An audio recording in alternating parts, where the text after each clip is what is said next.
इस शूलपाणी के क्षेत्र में भालू भी पाए जाते हैं, जैसा कि आप देख सकते हैं। और लकड़बग्गे, तेंदुए, इस प्रकार के जीव पाए जा सकते हैं। ऐसा जगह जगह वन विभाग द्वारा लिखा गया है। आज हमारी यात्रा के 19वें दिन सुबह से अब शाम के 3:30 बजे तक हम लगभग 28 किलोमीटर लगातार चढ़ और उतर चुके हैं। और लगातार 27 किलोमीटर चलने के बाद भी ये आशा नहीं है कि आगे कोई नज़दीक आश्रम होगा। कोई 2 किलोमीटर बताता है, कोई 5 किलोमीटर पहुंचते हैं तो वहाँ कुछ मिलता नहीं है। गुजरात की सीमा भी अब आने ही वाली है। देखते हैं कहाँ हमें आश्रम मिलता है। आज के लिए महाराष्ट्र के इस क्षेत्र में आने के बाद यात्रियों को, परिक्रमावासियों को कुछ कठिनाइयाँ अवश्य इस प्रकार की होती हैं कि आश्रम 10-10, 20-20, 15-15 किलोमीटर पे होते हैं। और साथ ही ये भरोसा नहीं होता है कि जो आगे बताया गया है वो आश्रम संचालन में है या बंद हो चुका है। इसलिए बहुत से ऐसे आश्रम हैं जो चलते थे लेकिन फिर अब नहीं चलते हैं। तो उस हिसाब से जब आएँ तो ये दिक्कत का सामना हमें यहाँ महाराष्ट्र में करना पड़ रहा है। लोकल पब्लिक है, गांव में कोई बीच में रास्ते में जो घर आते हैं उनसे किसी प्रकार के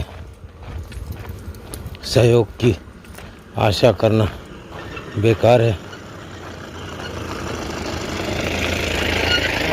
नर्मदे हर। तो कहने का अर्थ है क्योंकि अधिकतर समाज मुर्गे, बकरी, इन सब के पालने में उनको यात्रियों से, परिक्रमावासियों से इतना कोई मतलब नहीं है। देखते हैं कहाँ तक आज हमें जाना होता है। कुछ थोड़ी बहुत खेती भी यहाँ दिखाई दे रही है। और ये जलधाराएँ, सैकड़ों को जलधाराएँ ऐसी हैं जो इन शूलपाणी के जंगलों से निकलती हैं, छोटी बड़ी धाराएँ, और जाकर माँ नर्मदा में समाहित हो जाती हैं। देख सकते हैं इधर भी कुछ बो रखा है भाई ने। ये पानी दिया जा रहा है नीचे से उठाकर।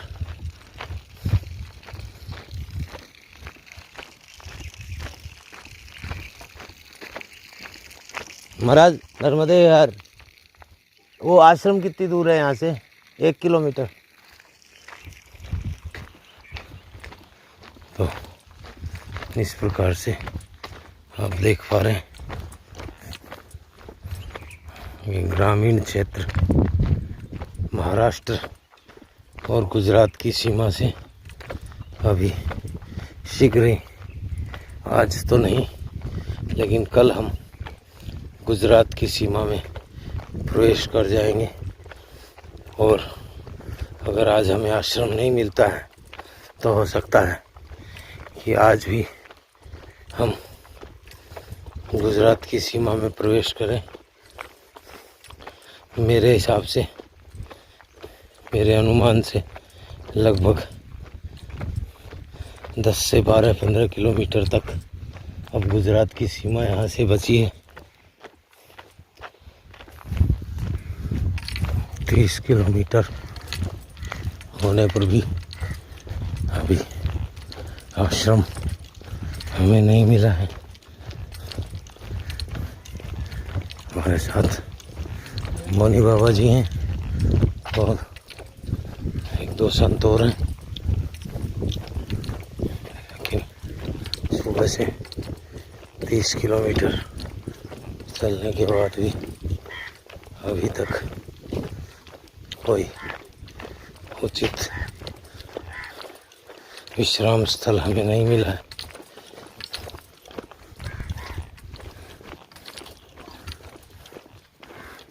परिक्रमा के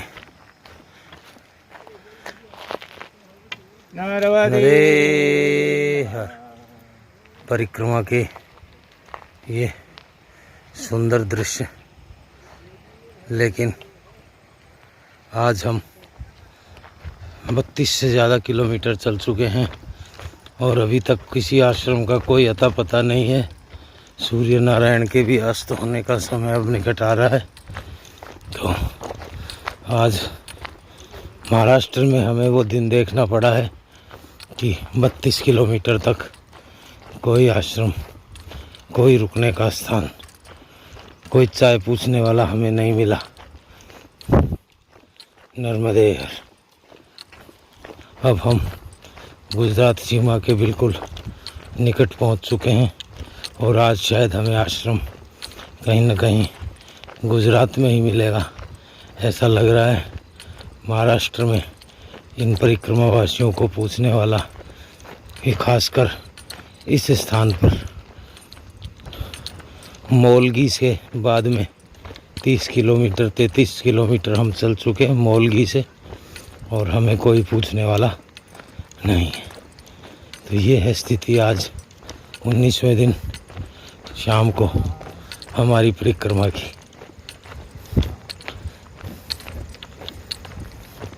हमें वैसे कोई परेशानी नहीं है, नहीं मिलेगा तो भी कोई दिक्कत नहीं है, लेकिन जिस हिसाब से यात्रीगण हैं, वृद्ध हैं, शारीरिक रूप से अक्षम हैं, हर प्रकार के लोग यात्रा में चल रहे हैं, उनके लिए आज का दिन बड़ा ही कष्टकारक रहने वाला है।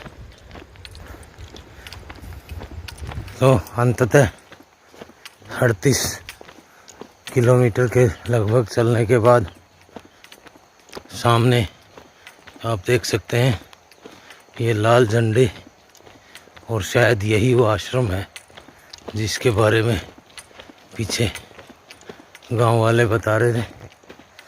तो 19वें दिन अंततः काफ़ी परिश्रम के बाद और 40 किलोमीटर के लगभग चलने के बाद हमें ये ऊपर आश्रम मिला है, जिस पर अभी चढ़ाई चढ़ के जाना होगा। पहले इस पुल को पार करना पड़ेगा और उसके बाद ऊपर जहाँ ये झंडा लगा हुआ है यहाँ हमें जाना होगा।